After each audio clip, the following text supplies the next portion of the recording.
Silvinho nuk do t'jetë më pjesë e kombëtares shqiptare. Sot, në orën 10, Federata Shqiptare e Futbollit do të prezantojë edhe trajnerin e ri që do të pasojë brazilianin në këtë detyrë. 52 vjeçari mori drejtimin e kombëtares më 2 janar të vitit 2023. Në 34 ndeshje, braziliani regjistroi 15 fitore, 7 barazime dhe 12 humbje.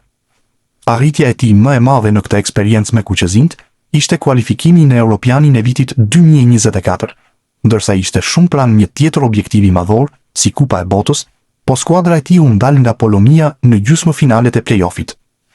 Shqipëria do të luajë 2 miqësore në muajin qershor, përballë Izraelit më 3 qershor dhe Luksemburgut më 6 qershor.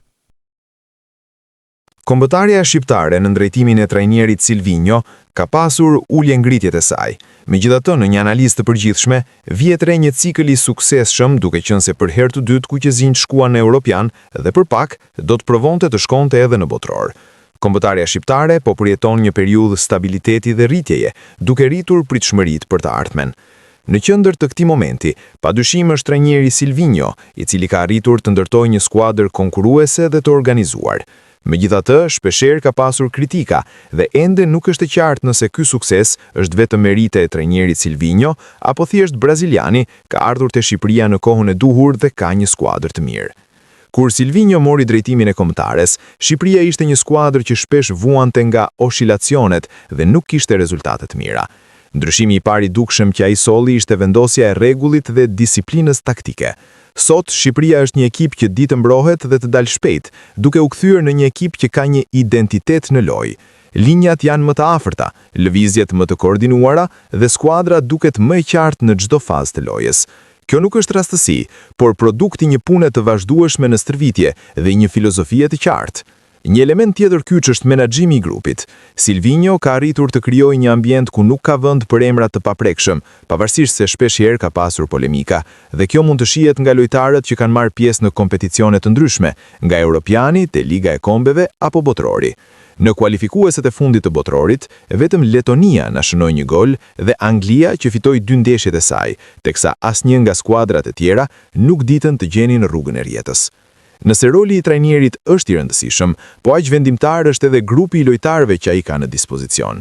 Dhe në këtë aspekt, kombëtarja shqiptare ndodhet në një moment shumë të favorshëm.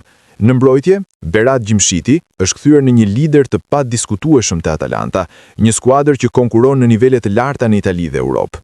Siguria dhe eksperienca e tij reflektohen drejt për drejt edhe te kombëtarja.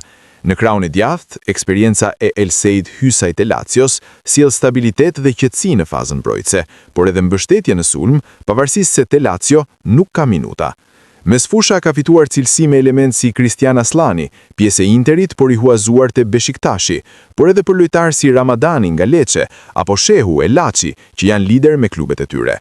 Ndërkohë në sulm, potenciali i Armando Broja, i lidhur me Chelsea her pasjere, por edhe me klubet të tjera në Angli, ofron shpejtësi dhe potencë, element që mund të bëjnë diferencën në ndeshje. Silvinho ka meritën që ka ndërtuar një strukturë funksionale, ka vendosur disiplinë dhe ka krijuar një identitet të qartë loje. Pa këtë organizim, edhe lojtarët më të mirë do ta kishin të vështirë të shfaqnin potencialin maksimal. Nga ana tjetër, cilësia individuale të futbollistëve është ajo që bën diferencën në momentet vendimtare, pasi një pasim i saktë, një ndërhyrje vendimtare apo një gol ndryshon rrjedhën e ndeshjes. Tashmë mbetet shihet nëse Silvinho do ta vazhdojë këtë projekt me Shqipërinë, apo ka ardhur koha që palët të përshëndeten dhe të kërkojnë që të kenë fate të reja për të kërkuar objektiva të tjera, ku tashmë për Shqipërinë është botrori, e ndoshta për Silvinhon një aventurë e re me klube.